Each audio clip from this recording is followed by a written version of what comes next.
एक छोटे से गांव में, जहां हरियाली और शांति का मेल था, शर्मा परिवार का घर हमेशा हंसी खुशी से भरा रहता था। शर्मा जी, उनकी पत्नी राधा, उनके 2 बेटों विकास और सूरज, उनकी बहुओं प्रीति और अनन्या और उनकी छोटी बेटी मेघा के साथ यह परिवार एक संयुक्त परिवार की मिसाल था। घर में हर वक्त चहल पहल रहती थी और सुख दुख मिलकर बांटे जाते थे। विकास की पत्नी प्रीति गर्भवती थी और यह खबर सुनकर पूरा परिवार खुशी से झूम उठा था।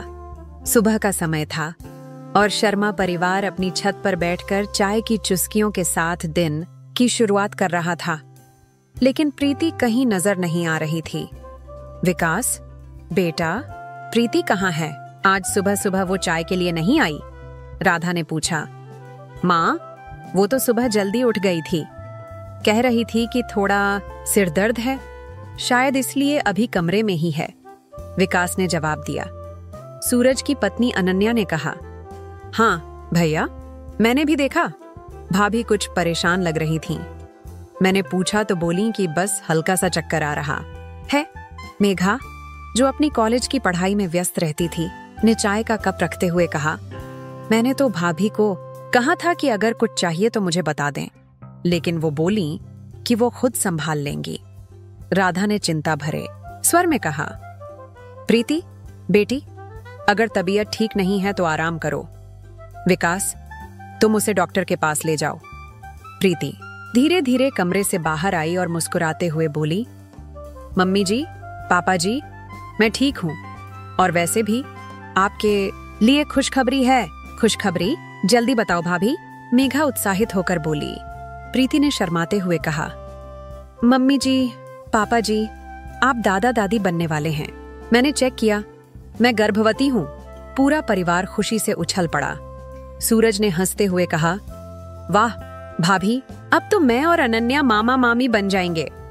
राधा ने गले लगाते हुए कहा, बेटी, ये तो बहुत बड़ी खुशखबरी है।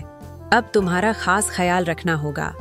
लेकिन जैसे जैसे दिन बीतते गए, प्रीति को एहसास होने लगा कि परिवार की व्यस्तता में उसकी देखभाल कहीं पीछे छूट रही थी। एक दिन सुबह जब प्रीति को चक्कर आया, उसने अनन्या से कुछ फल लाने को कहा।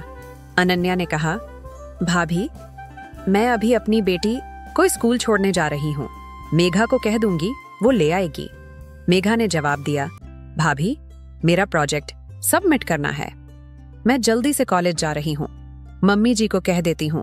राधा, जो घर के कामों में व्यस्त थीं, बोली, बेटी, मैं तो अब बूढ़ी हो गई, मेरी कमर में दर्द रहता है, थोड़ा रुक जाओ, मैं कुछ बनवा देती हूँ। लेकिन दिन बीत गया और प्रीति भूखी ही रह गई। उसका मन भारी हो गया। वह सोचने लगी कि संयुक्त परिवार में रहने के बावजूद वह अकेली क्यों महसूस कर रही है। एक दिन गांव में एक रिश्तेदार की शादी का न्योता आया। पूरा परिवार उत्साह में था। सूरज ने कहा, माँ, मैं तो जरूर जाऊंगा, बहुत दिन बाद कोई शादी अटेंड करने का मौका मिला है। मेघा ने कहा, हाँ, मेरे एग्जाम्स भी अभी दूर हैं, मैं तो शादी में खूब मजे करूंगी। राधा ने विकास से कहा, बेटा, प्रीति की तबीयत ठीक नहीं है, वो शादी में नहीं जा पाएगी, तुम उसका ख्याल रखना। विकास ने जवाब दिया, माँ, अगर आप रुक जाएं तो प्रीति को मदद मिलेगी, मेरा ऑफिस का काम बहुत ज्यादा है। राधा ने हंसते हुए कहा, अरे, शादी मेरे भाई के घर में है, मैं न जाऊं तो क्या अच्छा लगेगा। मेघा, तुम रुक जाओ। मेघा ने नाराजगी से कहा, माँ, मेरा कॉलेज का आखिरी साल है, मुझे शादी में जाना है। आखिरकार विकास और प्रीति को छोड़कर पूरा परिवार शादी में चला गया। प्रीति उदास थी, लेकिन उसने कुछ नहीं कहा। एक दिन जब विकास ऑफिस में था, प्रीति को फिर से चक्कर आया और वह गिर पड़ी। उसने तुरंत विकास को फोन किया, विकास, जल्दी घर आ जाओ, मुझे बहुत दर्द हो रहा है। प्रीति ने रोते हुए कहा। विकास तुरंत घर पहुंचा और प्रीति को अस्पताल ले गया।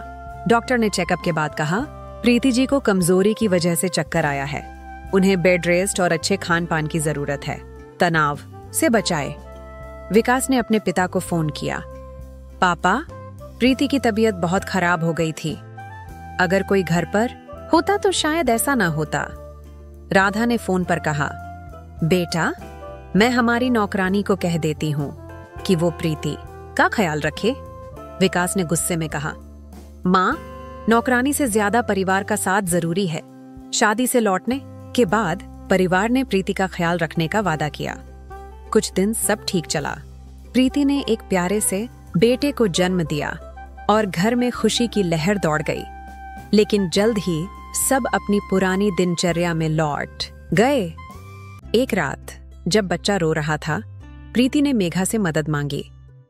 मेघा ने कहा, भाभी, मेरा प्रोजेक्ट ड्यू है, मैं सूरज भैया को कह देती हूँ।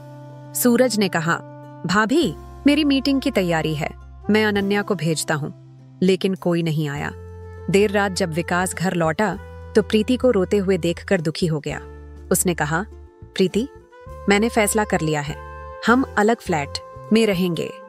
प्रीति ने आंसुओं के बीच कहा, विकास, यह परिवार मेरा भी है, अलग रहने से क्या होगा, मैं वहां भी अकेली रहूंगी।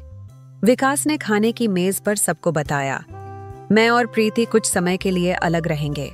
डिलीवरी के बाद जब प्रीति ठीक हो जाएगी हम वापस आ जाएंगे। राधा ने कहा, बेटा, इतना बड़ा फैसला अकेले क्यों लिया? मेघा ने कहा, भैया, अगर कोई कमी रह गई तो हमें बताओ, हम सुधार करेंगे। विकास ने कहा, प्रीति की प्रेगनेंसी में किसी ने उसका ध्यान नहीं रखा। आज भी वो भूखी थी और कोई उसकी मदद को नहीं आया। राधा ने माफी मांगी और वादा किया कि अब सब मिलकर प्रीति का ख्याल रखेंगे। विकास ने परिवार की बात मानकर अलग न जाने का फैसला किया। समय बीता और परिवार ने सचमुच प्रीति और उसके बच्चे का ध्यान रखा। धीरे धीरे शर्मा परिवार ने समझा कि संयुक्त परिवार की असली ताकत एक दूसरे के लिए समय और प्यार देना है। परिवार का मतलब केवल एक छत के नीचे रहना नहीं, बल्कि एक दूसरे की जरूरतों को समझना और साथ देना है। सच्चा परिवार वही है जो सुख दुख में एक दूसरे का सहारा बने।